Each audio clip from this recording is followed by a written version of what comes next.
Look around your office or other shoppers in the supermarket, the people on the bus, parents dropping their kids off at school. Chances are half of them voted differently from you last Saturday. Of more than 14 million voters, the vote two-party preferred was close enough to equal. Now that's not very much different from other elections.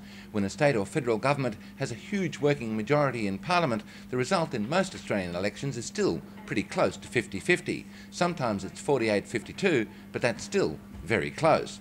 What we have in Australia today, as the independents negotiate with Liberal and Labor over costings, broadband, services to the bush and taxes, is actually not very much different from the norm.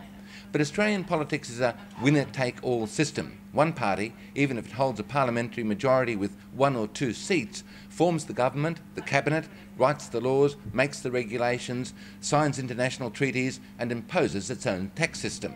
It's as if 100% of voters gave the ruling party the mandate to do what it wishes, when in fact it's usually just a smidgen over half, and the other half is disenfranchised for the entire term of government. They have no say.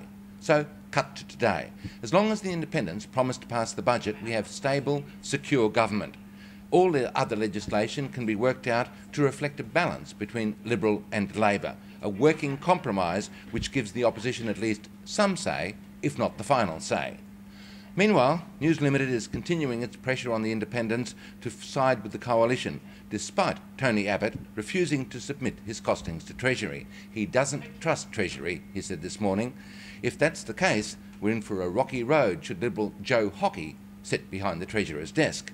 So who will the independents back? They're still deciding, but it would be a mistake to think that the 3 Musketeers, Katter, Windsor and Oakeshott, will vote as a bloc. This is not one for all and all for one. This is every man for himself.